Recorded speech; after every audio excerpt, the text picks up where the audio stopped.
प्यारे बच्चों, good morning. आज हम अगला टॉपिक पढ़ेंगे दैनिक जीवन में रसायन। रसायन का उपयोग जीवन के प्रत्येक क्षेत्र में किया जाता है। यहाँ तक कि हमारी सारी जैविक क्रियाओं के संचालन में भी रसायनों का उपयोग होता है। अनेक प्रकार के खट्टे मीठे पदार्थ, खाद्य पदार्थ के परिरक्षक में भी रसायनों का उपयोग किया जाता है।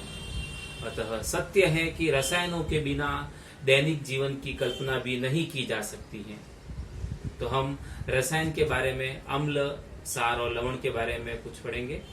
तो दैनिक जीवन में रसायन।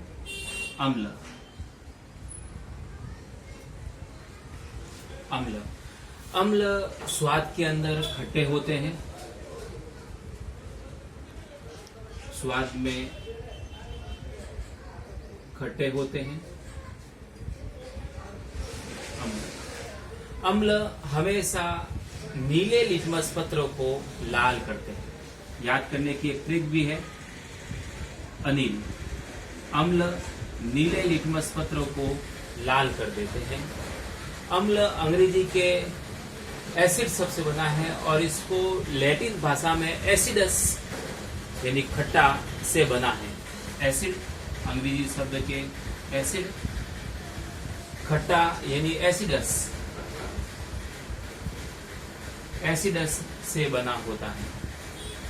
सभी में अलग अलग प्रकार के अम्ल होते हैं। जैसे सिरके के अंदर होते हैं एसिटिक अम्ल, सिरके में एसिटिक अम्ल CH3COOH, सिरके में एसिटिक अम्ल। लाल चींटी के डंक में फॉर्मिक अम्ल HCOOH, फॉर्मिक अम्ल।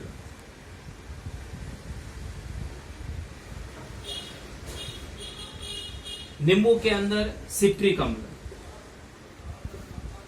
नींबू में होता है सिट्रिक अम्ल,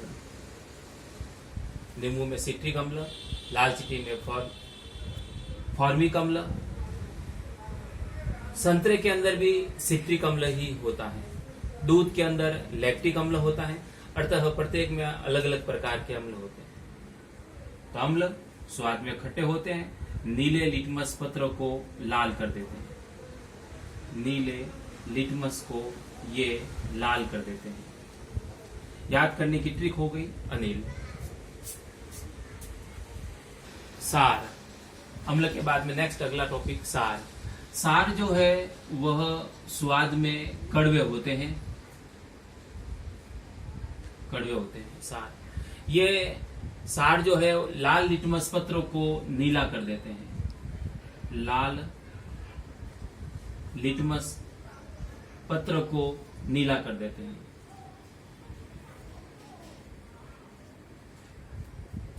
स्पर्श करने पर साबुन जैसा व्यवहार दर्शाते हैं सार। जैसे NaOH, sodium hydroxide, caustic soda, ये सार हैं। KOH, potassium hydroxide, caustic potash, ये सार है। AlOH3, एल्यूमिनियम हाइड्रोक्साइड, ये सार है। NH4OH, अमोनियम हाइड्रोक्साइड, ये सार है। नेक्स्ट अगला लवण।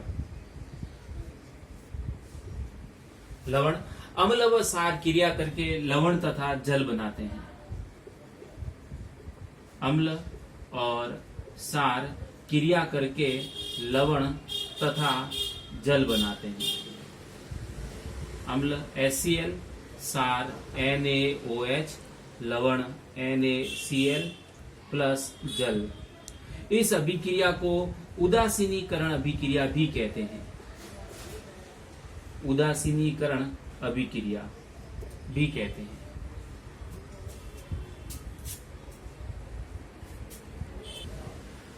लवण के एक इकाई सूत्र में उपस्थित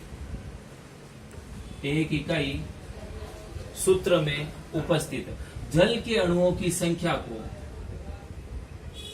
जल के अणुओं की संख्या को क्रिस्टलन का जल कहते हैं। क्रिस्टलन का जल कहते हैं। लवण के एक इकाई सूत्रों में उपस्थित जल के अणुओं की संख्या को क्रिस्टलन का जल कहते हैं। जैसे sodium carbonate Na2CO3 10H2O।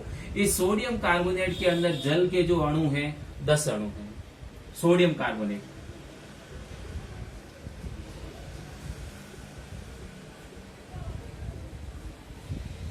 Gypsum CaSO4 2H2O। Gypsum, इसके अंदर 2 जल के अणु हैं। फिटकरी, फिटकरी के अंदर जल के अणुओं की संख्या K2SO4 Al2SO4 3 24H2O। ये 24 जल के अणु हैं, तो इसे क्रिस्टलन का जल कहते हैं।